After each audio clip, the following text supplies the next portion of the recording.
it's John McCabe. Welcome to the show. Hey, and welcome to the John A. McCabe Show, where it's all about accelerating your authority in your business or field of expertise. And we do that by helping entrepreneurs, business owners, authors, experts, and speakers get seen, get heard, get noticed on any device, anywhere, anytime, in as little as 15 hours, also known as the Authority Acceleration Blueprint. Now on today's show, Real Estate Investing Mondays, I have a great lesson lined up for you. Now today I'm going to be discussing foreclosures. Now the show is for homeowners who may be facing foreclosure or real estate investors who want to understand more about the foreclosure process so they can position themselves as the go-to person that's there to help solve the homeowner's problem and get paid very well for doing so. You know what they say, the bigger the problem, the more you get paid for solving it. Now when it comes to foreclosures, each country, state, province has their own way of dealing with them.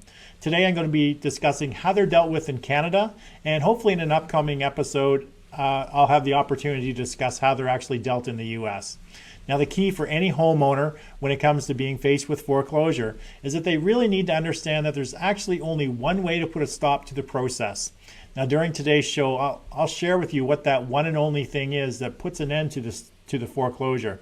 Also share the two types of foreclosure in Canada, the difference between the two, the stages of each type, the 5 biggest mistakes homeowners make, and the different strategies that you can use as either a homeowner or investor to stop the foreclosure on the home. Now, foreclosure can be a very stressful time for any homeowner. In most cases, they aren't really educated when it comes to the process, the stages, how to stop it, how it works, options open to them, and the mistakes that so many other homeowners make time after time again. Now in today's show, I'm going to discuss each of those things more in detail so that you have a better understanding about foreclosure, how you can prevent it for yourself or for somebody else, and how you can profit from stopping the foreclosure at the same time. Now remember, if you're an investor and helping someone ease their problems or solve the problems, then there's nothing wrong with you getting compensated. So stick with me. I'll be back just after this short transition, and we'll get right into foreclosures in Canada.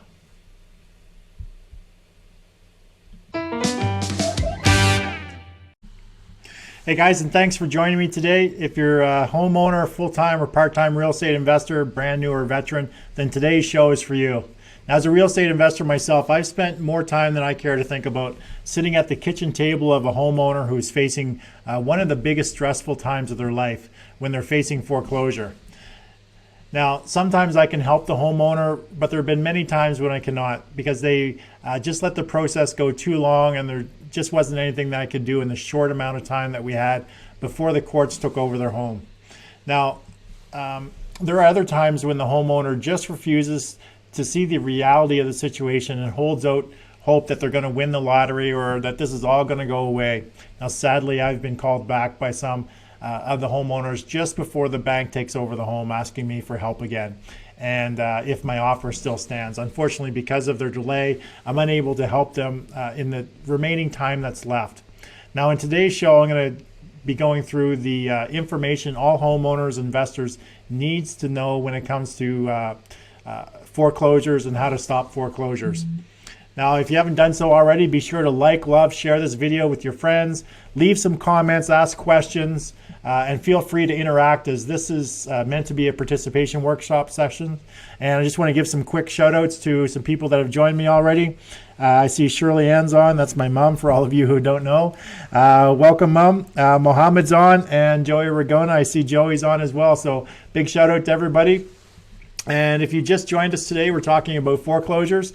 The key for any homeowner when it comes to being faced with foreclosure is that they need to understand that there's actually only one way to put a stop to the foreclosure process. Now, during today's show, I'm going to share with you what that one and only thing is that puts an end to the foreclosure. I'm going to talk about the two types of foreclosure in Canada, the difference between the two types, the stages for each type, the 5 biggest mistakes that homeowners make, and the different strategies that you can use as a homeowner or investor to stop the foreclosure process on your home. Now, the first thing I'm going to cover today is the 2 different types of foreclosures here in Canada and what the differences between the two are. So the 2 types that we have here in Canada are called the judicial sale and we also have the power of sale. Now there's four main differences when it comes to these two types of processes. Now the first one, oops, lost my mouse. Now the first difference is the extent of the court involvement in the first major difference. Now in a judicial sale provinces, the court is extensively involved in the entire process. For example, ordering the property to be sold, they confirm the sale, the sale procedure, and hearing any application for a deficiency judgment. Now, in contrast to this, there's virtually no court involvement in the power of sale provinces. Can you guess which system is quicker? Just give you a hint. It's the one without the actual court's involvement, because we all know courts and lawyers tend to muck things up and take forever. So when it comes to the quickness of the process, the power of sale is definitely much quicker. And I'm going to discuss that a little bit further when I talk to you about the stages and how long each stage actually takes. Now, the second thing that the second difference between the two. Whoops! Did I?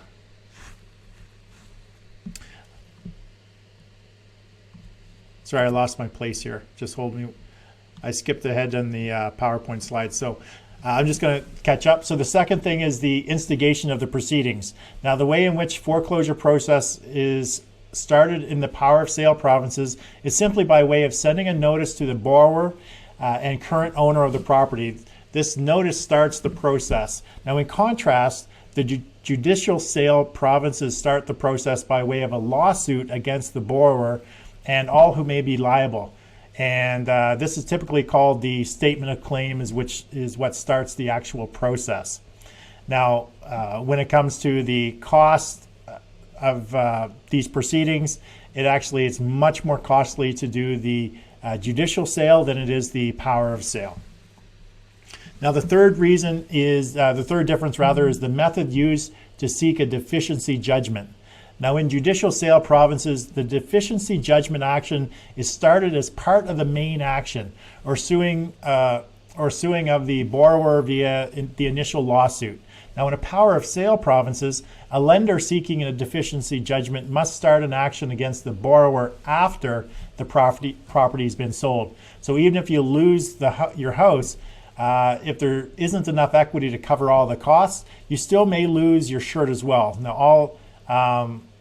all the more reason to do whatever you can prior to this actually taking place, or do whatever you can to avoid the foreclosure like the plague. So for all homeowners or all real estate investors dealing with people that are going into foreclosure, definitely it's a huge incentive to them to actually take action. And even in the judicial sale process, it's not the lender that actually sues the person, but if the mortgage is actually CMHC or insured through Genworth, CMHC, any of those insurers, it's the insurance company that will actually sue the homeowner if there is a deficiency judgment as well. So just to clarify that.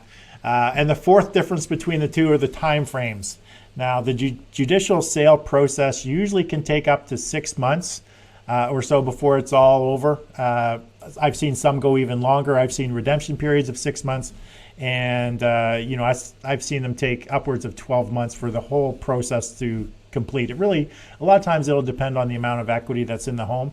In contrast, the power of sale foreclosure, particularly in Ontario, can be over in only 45 days from the time that the notice has been given. So you can see that there's quite the contrast between the two different processes when it comes to foreclosure in Canada. So now, if you guys are just joining us today, we're talking about foreclosures. Now, the key for any homeowner when it comes to being faced with foreclosure is that they need to understand that there's actually only one way to put a stop to the process. Now, during today's show, I'm going to share with you what that one thing is that puts an end to the foreclosure. I'm also going to talk about the two different types of foreclosure in Canada, the difference between the two, the stages of each type, the 5 biggest mistakes homeowners make, and the different strategies that you can use as either a homeowner or investor to put a stop to the foreclosure on the home. Now, if you haven't done so already, be sure to like, love, share this video with your friends. Leave some comments, ask some questions. Feel free to interact, as this is meant to be a participation workshop as much as possible. And I see Chris Miller just joined. Hey, Chris, how you doing? And he says he loves this topic. Well, thanks, Chris. Hopefully you'll get a lot of good information out of this. So now I'm just going to discuss a little bit about the judicial sale process. Let me move my slide here. So how that works is a lawsuit must be initiated against all liable parties to start the process, and the court is involved in every step of the way. Now, the provinces that are involved in the judicial sale process include Alberta, BC, Manitoba, Saskatchewan, Quebec, and Nova Scotia. Now, there's six main there's six main stages of the process when it comes to the judicial sale process. Now, the first one is stage one is when the bank issues a statement of claim. That's the legal document that's prepared down at the courthouse and sent out to the homeowner. Now, this is typically after you've missed at least 3 payments on your mortgage, and it's questionable as to your ability to service and finance the financing of your home. So this usually takes place after you've missed 3 payments. The lawyer for representing the bank will actually file down at the courthouse what's called a statement of claim, and that starts the action of the foreclosure process. Now, stage 2 is the statement of claim must be served to the owner of the home. Now, the owner has a 15-day period to file a statement of defense. Now, if this is not filed, then the next stage will commence, and stage 3 is when the bank requests in the statement of claim that the court order the home to be sold. Now, the range of time granted by the court is really depending upon the amount of equity in the home and can vary from 1 day to 1 year. The most common redemption period is typically 6 months or less. That's what I see a lot. But it really, as I mentioned, it really depends on the amount of equity. If someone had bought a home with 5% down, you add in the CMHC fee. So if they've owned the home for less than 5 years, there's really not a lot of equity there. So the court may have a shorter redemption period than if you've owned the home for 20 years and you have, more than 50% loan to value. Then the bank is a lot more giving you a lot more time when it comes to the redemption period to actually fix to handle the arrears and all the fees that go along with the arrears. So stage 4 is the next stage, and that's when the bank must file the order for sale of the property. This must be accompanied with a property evaluation from an appraisal company. Now, in addition, this step will outline more specifically the dates of the redemption period and how the property is to be sold either by the court tender process or via the MLS at the appraised value. Now, one thing to remember in Canada in these judicial state provinces is the court is obligated to sell the home as close to fair market value as possible. So once a home is actually foreclosed on, and it's a foreclosure home on the MLS, it's the court is obligated to get as close to fair market value of the home as possible, keeping the value of the homes up for the realtors and the real estate board. So you really don't get those huge discounts that you hear about down in the U.S., where you can buy a property for pennies on the dollar at through the foreclosure process, through the judicial sale process once it's actually been foreclosed upon. Okay, so that's the stage 4. Stage 5 is the order of sale must be served to the owner of the home. So these are the stages. This is the process of how this actually all transpires in the judicial sale provinces. And the 6th stage is if the redemption period passes without the owners having the financial capability to pay the arrears, then the home will be sold. Okay, so those are the 6 stages for the judicial sale provinces. So if you're in a home, or somebody who's in a home is going through the foreclosure process in one of those judicial sale provinces, these are the different stages that they're going to be faced with. To give you an idea of the time frames,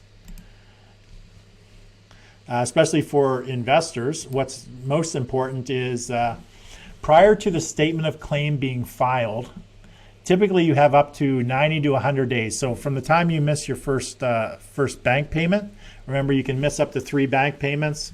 So if you're on a weekly schedule for your bank payments, for your mortgage payments, once you miss that 3rd week's payment, then they start the process. Now, if you're on a monthly payment schedule, once you miss the 3rd monthly payment, then they start the process. So it varies depending upon what your payment cycle is for your mortgage, whether you're weekly, bi-weekly, semi-monthly, or monthly.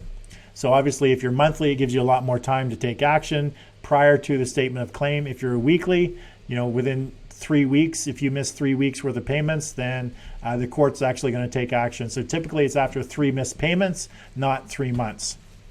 So prior to the statement of claim, that can typically be up to 90 to 100 days. Now, after the statement of claim and before the redemption period, that time frame, it really is dependent upon the courts, what the judge has to say, how long they give you for a redemption period, but can typically be anywhere from between the 90 days to 6 to 9 months time frame. So the first 90 days before they file a statement of claim. So after the 90 days, basically you've got a 6 to 9 month window there before the end of the redemption period. And at the end of the redemption period, that's when the bank actually takes over the title. That time frame is usually in around the 6 to 12 month time frame from the time that you've actually started the process. So for investors, obviously the best stage for you to be concerned with is the very first one prior to the statement of claim being filed. For homeowners, that's going to be the cheapest stage for you as well to come up with the money to pay out the arrears and all the associated fees. One thing to keep in mind, and a lot of homeowners don't realize this, is they may miss a payment and then they go and they make the next month's payment. Well, what they think they're doing is they're making that month's payment, but in reality, they're actually paying the previous month. So they just because they paid the money for the second month, that money actually goes to pay the month that they missed, not that second month. So in actuality, now they've missed 2 payments. They missed the first one, they missed the second one, but they gave the money during the second month, which actually paid the first one back. So if they miss another one, that's 3 missed payments in a row.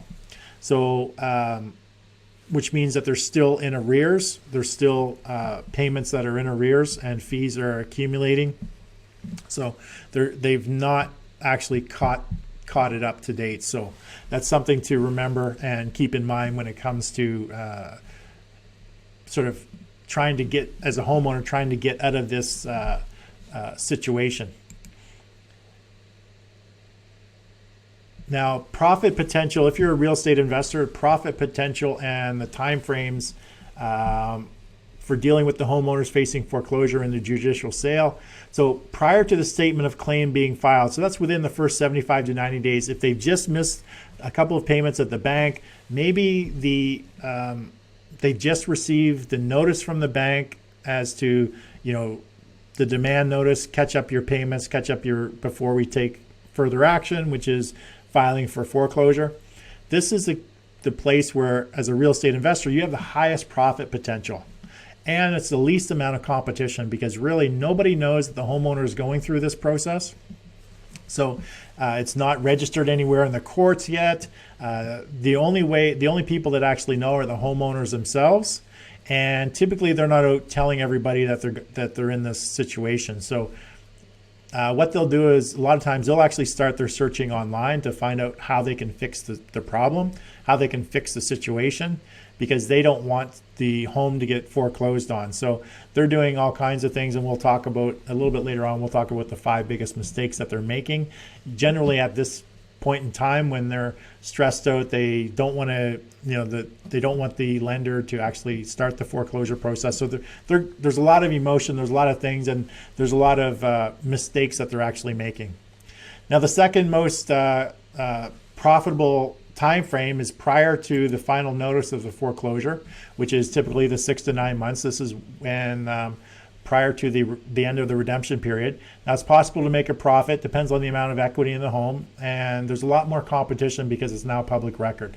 Once that foreclosure gets filed down at the courthouse and the statement of claim gets filed, rather, now it's public record. Now, I know in Alberta, there's people that search the court filings every day. They're looking for people that are going into foreclosure or being foreclosed upon, and they're creating a list, and then they're selling that list to other investors, letting them know, making them aware of who's actually going into foreclosure, so that the investors can then start seeking them out, start sending them marketing information, trying to get the homeowner to connect with them to actually try to help them through the process, because it's an ideal opportunity for an investor to make some money, do a deal, take over a home, whatever the scenario is. Now, the third time frame is the foreclosure itself. This is when the owner is no longer in control. This is when the home is actually on the MLS system. So it's by auction or sealed bids through courts, and typically there's a lot of competition. And like I mentioned before, that it's the court is obligated to try to get as close to fair market value as possible based on the MLS system. So bottom line, the homeowner or investor, you really need to take action and make a decision early in the process, and try to get, if you're an investor, try to get the homeowner to contact you early in the process using your marketing material, using stuff online, because typically the homeowner will start their search online for a solution to their problem. So being there, being the person that's positioned to provide them a solution for their problem is key when it comes to getting in front of the homeowner prior to it being public knowledge. Okay. So now, if you guys are just joining us, we're talking about foreclosures today, and the key for any homeowner when it comes to being faced with foreclosure is that they need to understand that there's actually only one way to put a stop to the foreclosure process. Now, during today's show, I'm going to share with you what that one and only thing is that puts an end to the foreclosure, the two different types of foreclosure in Canada, the difference between the two types, the stages for each type, the 5 biggest mistakes homeowners make, and the different strategies that you can use as either an investor or a homeowner to stop the foreclosure on the home. So if you haven't done so already, be sure to like, love, share this video with your friends, leave comments, ask questions if you have any questions regarding the foreclosure process in Canada, any questions regarding a situation, whether you're a homeowner or an investor. If you're interested in knowing a little bit more about this, be sure to leave me a question. And I see that Paul has just joined us. Hey, Paul, how are you doing? So like I said, feel free to leave your comments or questions. But right now I'm going to discuss the power of sale and the process someone goes through when they're actually being faced with the power of sale in the power of sale provinces. So, oops, there we go. So the process gets started by sending a notification to the owner of the property. Now, the court has no involvement in the process. Under the power of sale clause, the lender can sell the property without any formal legal action to if the homeowner defaults. Now, the provinces that participate in the power of sale process include New Brunswick, Newfoundland and Labrador, PEI, and Ontario. Now, the stages of the power of sale include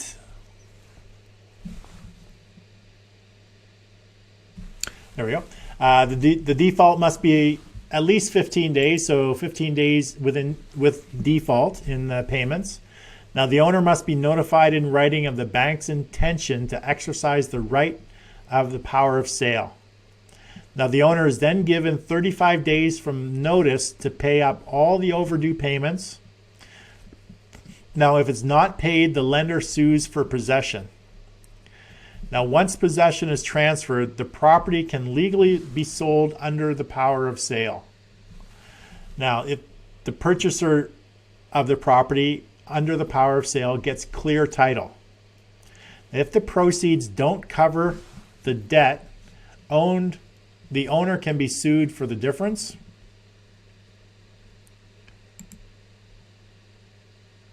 There you go. The owner can be sued for the difference. And the entire process usually takes between 90 to 120 days, usually. So you can see the difference between the power of sale time frames and the judicial sale time frames. So there's a big difference. It's much quicker in the power of sale provinces. It's a lot less expensive in the power of sale provinces. In the judicial sale provinces, it can drag out for an entire year. It can be very costly because there's court time, court costs. You have legal costs involved because lawyers for the bank are involved. It's a crazy process, the judicial sale. Power of sale, much cleaner, much quicker when it comes to taking over the property. So when it comes to the profit potential for an investor, for example, so prior to the homeowner being notified in writing, this is the point in time that the investor has the highest potential for profit and the least amount of competition. So again, it boils down to typically these homeowners aren't running around telling people that they're missing payments or they're going to be notified or they think they're going to be notified in writing. This is the point in time where homeowners may be searching online for a solution to their problem. So it's really understanding the problems of the homeowner and being able to craft a solution or craft some copy that you can use online that is going to resonate with the homeowner and offer them a solution to their problems and get them to connect with you. So potentially you can go in and make an offer on their home or go through the process and explain to them what's going to take place and that they need to pay their arrears quickly. So the next second best time frame for profit potential is prior to the expiry of the 30-day period to pay the arrears. There's still a high potential for profit, but there's more competition because now this is public knowledge that they've been notified in writing, so there's more investors involved. There's more investors that know about this. So you still have a high potential for profit, but the competition has increased.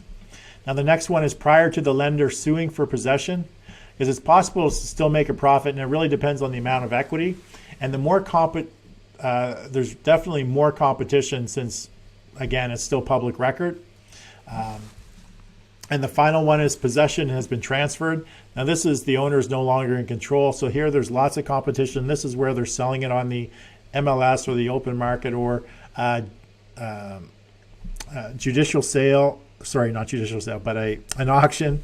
I actually attended one of these in Nova Scotia when I was home in Nova Scotia several years ago. I was actually bidding on a property that was going into foreclosure. I tried to negotiate with the homeowner, and she just didn't understand the process. She didn't believe what I was saying. So I made her a great offer. She didn't want to accept it, or she accepted it, but she didn't want to let me in the house to look at the conditions. So we withdrew the offer. So I decided to go to the courthouse to actually put a bid on the property and try to win it through the auction. And the auction went pretty quick, and it was, I was trying to keep it below what my offer had been, but very quickly the price got rang up by the other bidders, and there's only 3 or 4 of us actually at the auction bidding on the property, but within no time there was a lawyer representing some other investor was there, and he got the winning bid, and he bid more than the actual lenders. So the lender is there, has a representative there actually at these proceedings to make sure that the home goes for at least the amount owing on the mortgage. So the bank will bid it up until the mortgage, the point of the mortgage, to try to get the other bidders to bid higher than what's actually owed on the mortgage. Sometimes the bank ends up with a property. Other times the other investors or the other people that are there are willing to bid more than what the bank has bid. So that is about the power of sale process. Now, just as with the judicial process, the homeowner or investor need to take quick action as soon as possible to prevent to prevent the foreclosure process. Okay, so if you guys are just joining me, we're talking about foreclosures. Now, the key for any homeowner when it comes to being faced with foreclosure is that you need to understand that there's actually only one way to put a stop to the foreclosure process. During today's show, I'm going to share with you what that one and only thing is that puts an end to the foreclosure, the two types of foreclosure in Canada, the difference between the two types, the stages of each type, and the 5 biggest mistakes homeowners make, and the different strategies that you can use as an investor or a homeowner to stop the foreclosure on the home. So if you haven't done so already, be sure to like, love, share this video with your friends, leave some comments, ask questions. This is meant to be an interactive participation workshop. So I just want to give a couple shout outs. I see Andy Lockwood has joined us. Kelly Greeno Evans has joined. Hey, Andy and Kelly. And Andy says, I don't live in Canada or own a home in foreclosure, but if I did, I'd call McCabe to understand the types, processes, stages, and mistakes so he could make a profit off my misfortune. So if this is your first time joining the show, Andy's a good friend of mine, mastermind member. We're in a mastermind together as well as we have the same coach. So he's always giving me a hard time, but he has a lot of valid statements. You definitely want to call me if you're going into foreclosure. So thanks for that, Andy, and welcome, Kelly, as well. So when it comes to stopping foreclosure, so let me see what my next slide is. There we go. So when it actually comes to stopping the foreclosure, there's actually only one way that can be done. A lot of people think that there's a lot of different things that will stop the foreclosure process, but actually there's only one thing. Once the foreclosure process starts, there's only one thing that will actually stop the process. And that is paying out the arrears and all the outstanding fees associated with the foreclosure. So nothing else will do it. There's nothing else that will actually stop the foreclosure but paying out what the lender has requested. So that's typically the outstanding fees and all the outstanding arrears. So it really depends on how long you've been in the foreclosure process as to how much that's actually going to be. Now, there's a lot of different strategies an investor or homeowner can use to pay that, or to come up with the money, or to exit their home, or whatever they're looking to do. But bottom line is they all involve paying out the arrears and the fees. Nothing else works. So I know that I've seen a lot of investors marketing to homeowners, saying that there's many solutions. Actually, there's only one way to stop the foreclosures. There's a lot of different strategies that you can use to come up with that money, but in actuality, there's only one way to stop it, and that is to pay out the arrears and pay out the fees.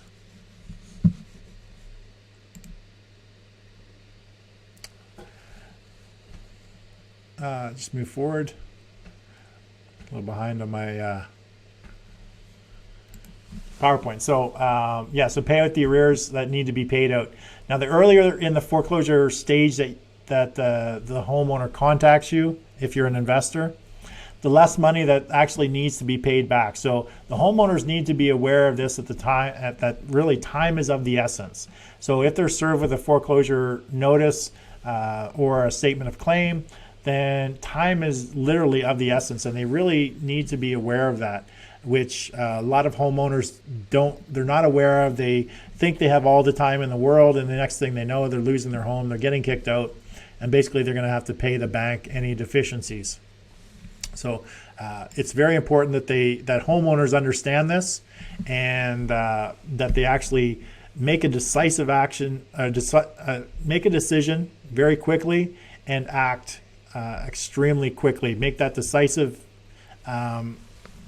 decision and act quickly. It's really all that they can do in order to save off the foreclosure. Because as I mentioned, a lot of them will actually sort of wish that they're going to win the lottery, or things are all going to be better, or they bury their head in the sand and this is actually just going to go away. And in reality, that's not what happens. So the very first thing that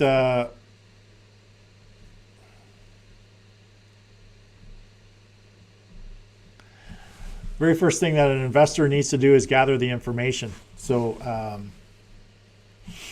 before that, and the homeowner as well. So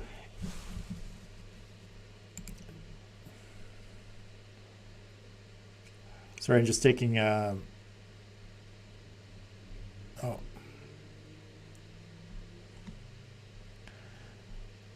I just wasn't, I had to familiarize myself. I didn't have the notes as to what was coming next, so. Sorry for that slight pause or interruption.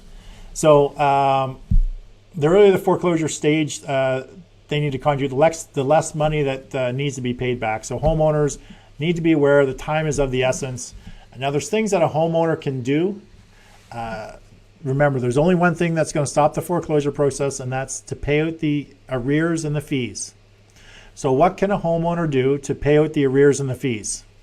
Well, they can get an equity loan to cover all the arrears, fees, etc., and budget for some future payments of the home. Now, this can only be done if they actually have enough equity to get sort of refinancing, and provided that their credit isn't shot because they've been missing payments for other things.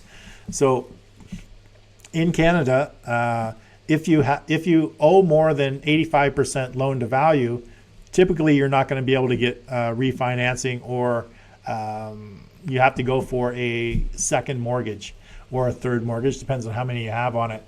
And then at that point in time, it really is going to depend on the lender and the fees and how much the interest rate is going to be, whether you have enough equity in there. So it can actually be quite costly. So anyone that's actually bought their home within the last 5 years, with maybe only 5% down, typically they're not going to have enough equity in their home to be able to get a second mortgage. They definitely don't have enough equity in there to refinance, because you're only allowed to refinance up to 85% right now. Typically, there may be some exceptions, but typically it's most lenders are looking at an 85% loan to value in order to refinance. So that takes us to the next thing. So homeowners may have to go and borrow money from family or friends. And in doing so, they would want to sign a promissory note, or maybe the lender, their family or friend member, is going to ask them to sign a mortgage, which gets registered against the title, so that they actually can, so that they actually have some. The word escapes me. Collateral. So they actually have collateral. If you're borrowing from family and friends, I definitely recommend that you actually get stuff in writing and register it against something with collateral. So that's a way that the homeowner can get the money to pay out the arrears and the fees. So either they can get a home equity mortgage, maybe a second mortgage or third mortgage, if there's enough equity in the home. A second way to do it is they can borrow money from a family member or a friend, or they can call Andy Lockwood, because he's got lots of money. And just kidding. Well, he does have lots of money, but you can find a private lender that it will actually, they'll register a promissory note against the home, or they'll get you to sign a mortgage for the amount of money. You can then take the money, pay out the arrears, pay out the fees, get that all caught up to date, and then you've just saved yourself from foreclosure. Now, a lot of times I advise people that, there's typically a reason why you're into foreclosure. So just collecting that much money may not it'll solve the immediate problem, but it's not going to solve the long-term problem as to what got you into that situation to begin with. So you may want to actually look at, either downsizing, getting out of the home, getting into something a lot less costly, or some other scenario, because a lot of times it's just a short-term solution. Coming up with money to fix the foreclosure problem is typically just a short-term solution, because a lot of these people have bigger problems than just missing the payments on their home. A lot of them, they have, they're not sure how to handle their finances, and they can get themselves in the same situation in the very near future again. So now the next thing they could do is they could actually sell their home as quickly as possible. So if they've missed some payments, the foreclosure start, they really need to sell their home as quickly as possible, because the money from the sale, the proceeds, will go and pay out the mortgage. It'll pay out the arrears, it'll pay out the fees, and it'll pay out the mortgage. So remember that one thing of the only way to stop the foreclosure process is to pay out the arrears and the fees. Well, this is another strategy. You can sell the home and use the proceeds to pay out the mortgage, the arrears, and the fees. So that's an easy way to get out of the home. Now, a lot of times you may not have the luxury of listing it with a realtor, waiting, for typically if it's priced right, it might sit on the market for around up to 60 days, and it's usually another 45 to 60 days for it to close. So that's up to 120 days. You may not have enough time to let it go that long. So you're looking to sell the home as quick as possible. Usually that's by selling it to an investor or somebody that can close very quickly. A lot of times they're already pre-approved. A lot of times they might just buy with cash. You may not get as much as you wanted by selling it to an end user, selling it retail, so to speak, but by waiting for that time frame, you're missing more payments, more fees are accumulating, and you're going to end up losing a lot more money from the sale because you waited that long. So at the end of the day, it may be worthwhile taking less if they can close in 7, 14, 28 days, if they can close very quickly versus holding out for more money and waiting for that traditional sale to actually go through. So another strategy that you could use is the homeowner could actually lease option their home, making sure that they get enough from the initial option payment or down payment to cover all their outstanding arrears and fees. So in layman's terms, basically lease optioning your home means that you turn your home into a rent to own. Now, typically when a rent to own, a person comes in, they have to have a down payment.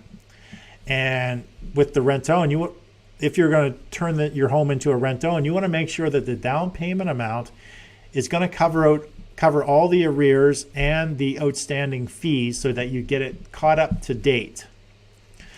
Remember, there's only one way to stop the foreclosure, and that's to pay out the arrears and the fees. So you're going to do that by taking a down payment from a person that wants to rent to own the home. It's called an initial option consideration. You're going to take that money, you're going to pay out all the arrears, all the fees, so now your mortgage is caught up to date. And that person is going to move in, and they're actually going to rent to own the home from you. So over whatever the time frame, 2-3 years typically. And at the end of the time frame, they're going to buy the home. So during that time frame, you still own the property. They're still making the payments. You've obviously moved on somewhere else. You're living somewhere else. But potentially you could be making a little bit of cash flow every single month. And at the end of the term, if they do not qualify to buy that home or they back out at any time, you still have the ownership of your home and you still have your home. So once they either default on exercising their option or they choose not to exercise their option and you get the home back, you can then sell it at that point in time or you can move back in. So the choice is yours. But once you enter it into a rent to own with these people, once they lease option your home, then they have the first right of refusal. They're the only ones during that time frame that can actually buy the property. You cannot get out of the arrangement for any reason. So the only way that you're going to get the home back is if these people do not exercise their option in the time frame that you've given them. So it's a very specialized situation. Typically, it's not something that a regular homeowner is going to do by themselves. They would need to seek out qualified or expert advice from individuals in order to turn their home into a lease option. So going to a company like my company, for example, I Offer Solutions, is we actually do on a consultation basis, on a consulting basis, we'll actually set up lease options for homeowners that want to actually turn their home into a rent to own. So that's another option, but at the end of the day, still the only way that they're stopping the foreclosure is they're using that down payment money to pay out the arrears and to pay out the fees. So the next thing a homeowner could do, another strategy, is to do nothing. So by doing nothing, obviously the fees and that are going to continue to grow. The homeowner may just stay in the home and decide that they're going to ride this thing out and not pay any money. And by doing so, they're going to lose all the equity that they probably have in their home, unless they have an extremely large amount, which they may end up getting some back. But they're also at risk of being sued after the home is sold for any deficiency. They're either going to be sued by the lender if they're in a power of sale province, or they're going to be sued by the insurer like Genworth or CMHC if they're in a judicial sale province and the property is insured by one of those insurance companies. So that's another option that the homeowner could do, is actually they could do nothing and lose the home, lose their credit for 7 years, not be able to buy a home for 7 years, and lose any money or any equity that they actually have built up in the home. So when it comes to stopping the foreclosure, the one and only thing that can be done is, as I mentioned many times, is pay out the arrears and all the fees. Now, how you do that can vary, as I just talked about, different strategies, how you actually come up with the money to pay out the arrears and the fees. And that's typically where an investor can come in and help the homeowner, because typically they understand the different strategies. They know how to structure this to actually pay out the arrears, whether it be a straight purchase, whether it be a lease option, whether it be providing private money to the homeowner to pay out those arrears, which gets registered as a mortgage. Typically, the investor will have a lot of different strategies that they could help the homeowner in solving the foreclosure problem, which is basically paying out the arrears and all the fees. So as I mentioned, the earlier that you address this issue in the stages of the foreclosure, the less money the homeowner or investor will have to come up with, which makes it a lot easier to solve the problem when you don't have to come up with as much money. So if you just joined us today, we're talking about foreclosures. Now, the key for any homeowner when it comes to facing foreclosure is that they need to understand there's actually only one way to put a stop to the process. Now, during today's show, I'm going to share with you what that one and only thing is that puts an end to the foreclosure. There's two types of foreclosures in Canada.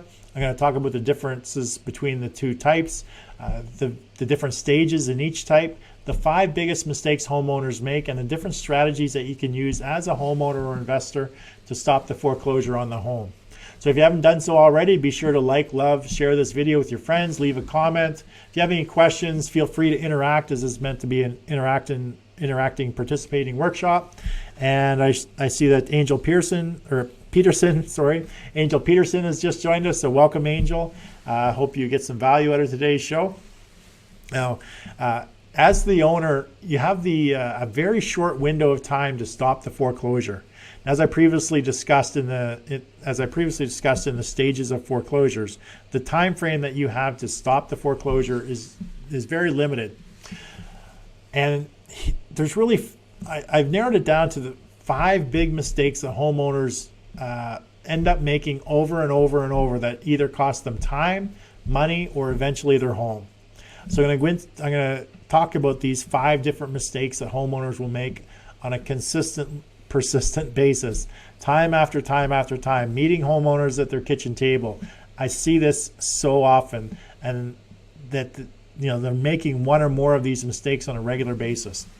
Now, the very first one is they wait too long to take action. A lot of times, homeowners are contacting me once the home is actually just about to go into foreclosure. So meaning that the bank is just about to take title of the home. So they've gone through, I live in a judicial sale process, so they've gone through the entire process, all the different stages, right up to the time of the bank or the lender is about to take title of the home.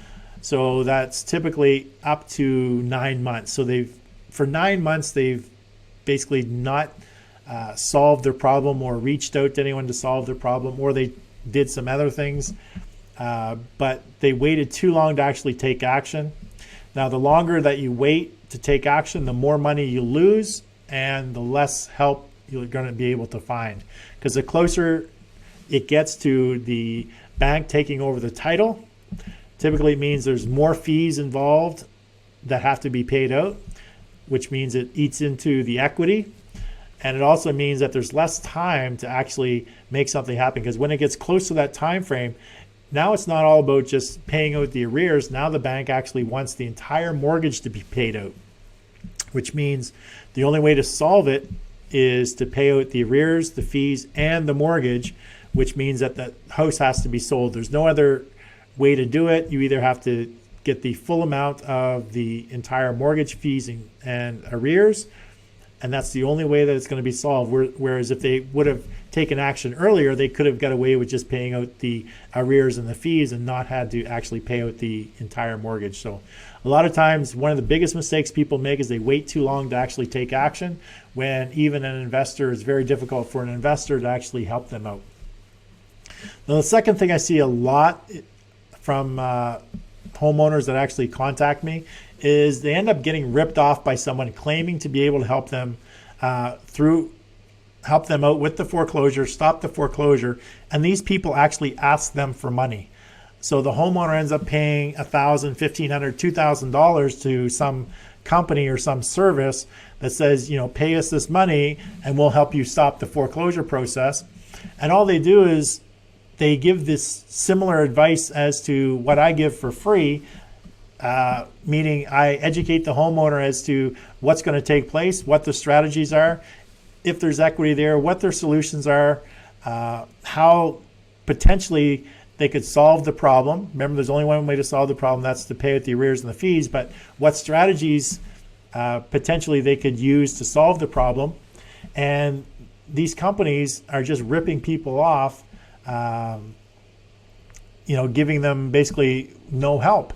And I see it over and over and over again. So they're preying on the stress, the misfortune, the desperation of the homeowner who's facing foreclosure. They're preying on them and taking what little money they actually do have, in hopes that, the homeowner's hoping that these people are going to be their savior. And 99.99 times out of 100, all they do is just take people's money, and they don't actually perform any services, and they just tell the homeowner that there's nothing they can do. Or if there's a lot of equity in their home, they basically will give them an offer to buy their home. So typically, they're investors, and they're just taking people's money, looking for deals.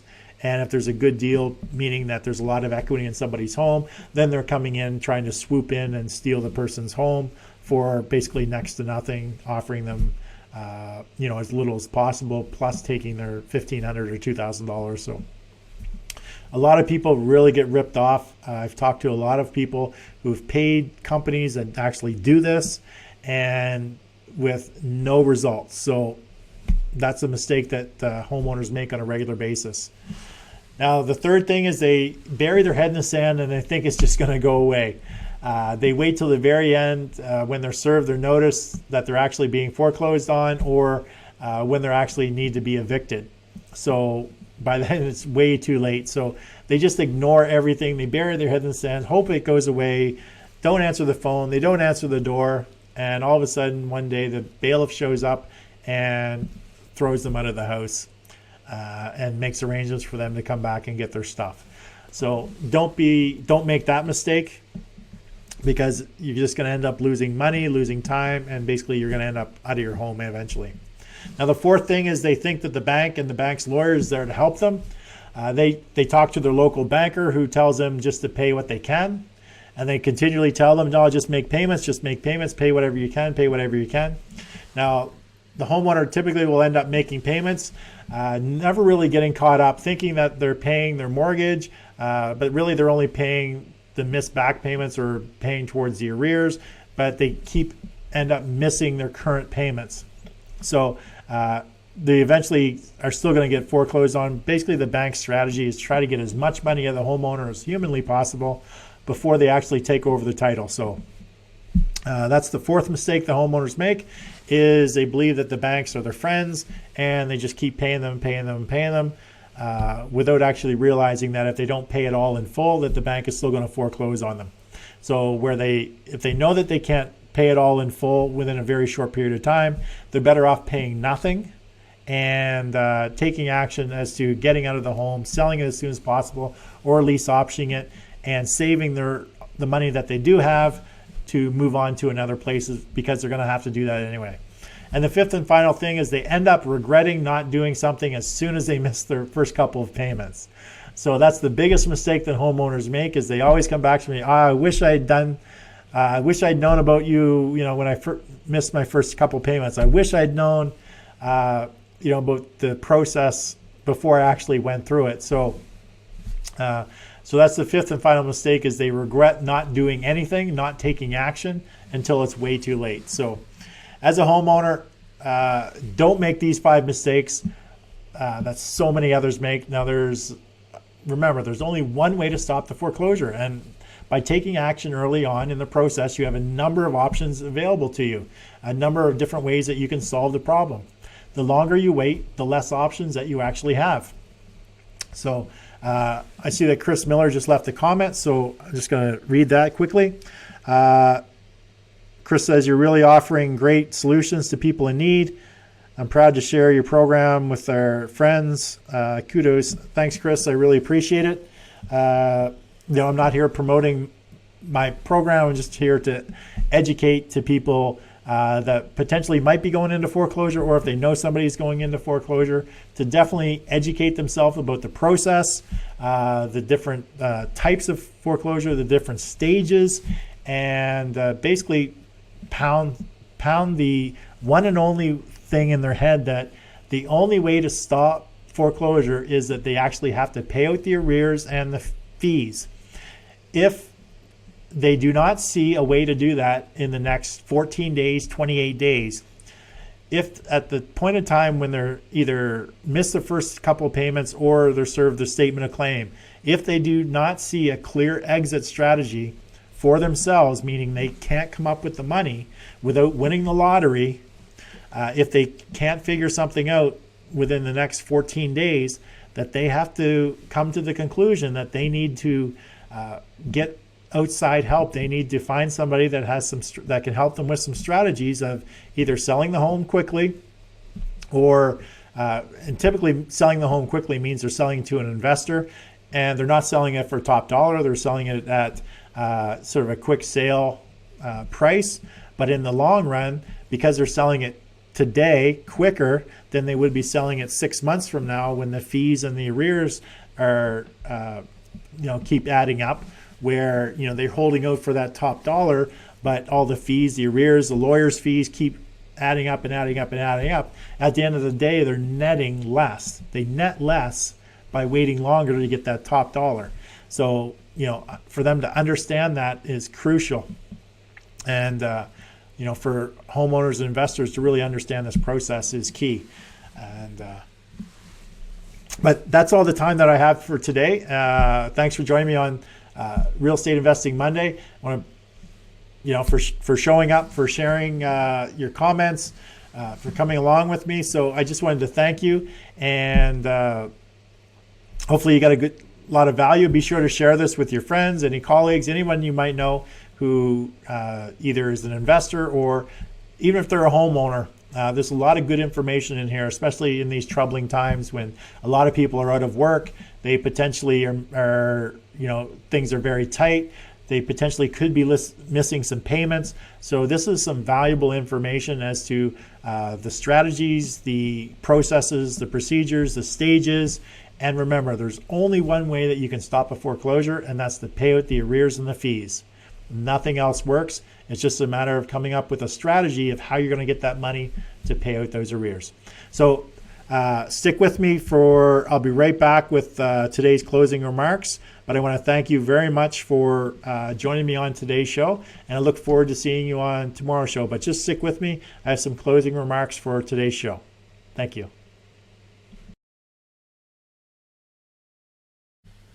Hey, thanks for joining me on today's John A. McCabe show. Now, being faced with foreclosure can be a very stressful time for the homeowner. Many times they just want to bury their head in the sand, hoping it'll all go away. Ultimately, that's the worst thing they could ever do.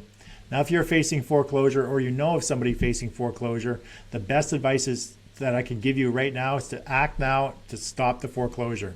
Many people who want to stop foreclosure do not even know where to turn when they're confronted with a pending foreclosure. They don't understand the process. They're unsure as to what's going to happen. They don't know how little time they have and how it affects the money that they're going to make or lose in the long run. Now, as a homeowner, you need to realize that things are different. The bank is not your friend. The lawyer for the bank is not your friend. They're only out there looking out for the best interests of the banks. Now, you may have a great relationship with your local loans manager. However, once that file gets kicked up to the legal department, there's nothing your local banker can do. It's really a big greedy machine looking out for their own best interests. Now, the best thing you can do as a homeowner or investor working with people going into foreclosure is to really get educated, understand the process in your area, understand the time frames, and take quick and decisive action. Now, as a homeowner, holding out for top dollar on a sale typically can leave you in trouble, since the average selling time through a realtor plus closing time can be more than your redemption period, and you're going to end up losing the majority of the money that you're holding out for in the end. Plus, the amount of stress that you put yourself under waiting for that sale to close can cause serious damage to you and your family. Now, it's important for a homeowner to understand if they can't come up with the money themselves to stop the foreclosure, then they need to realize that they're going to have to leave the home. The quicker they come to that realization and take the steps to sell or lease option their home, the better off they'll be in the long run. Now, working with someone who understands and specializes in foreclosures is important. Someone who can review your options and help you determine your best course of action. Now, many people facing foreclosure hope that they'll figure something out or a miracle will come along and we'll all be better. A lot of these people I've met with and helped are just scared. They don't know where to turn, they don't know what to expect next, and they don't know what choices or options that they may have available to them to stop the foreclosure. Now, many homeowners seek advice from their attorney, only to have to sell their home at the end while they get very little, if any, money at all and have a nice lawyer's bill to pay as well. So get educated and take action quickly. So thanks for watching today's John A. McCabe Show. For more information about today's topic, please contact me through johnamccabe.com or contact me via the show's Facebook page. So I look forward to talking to you tomorrow. We have another great guest on talking about entrepreneurship and accelerating their authority. So please join me on tomorrow's John A. McCabe Show for some more great information. Look forward to seeing you then. Take care.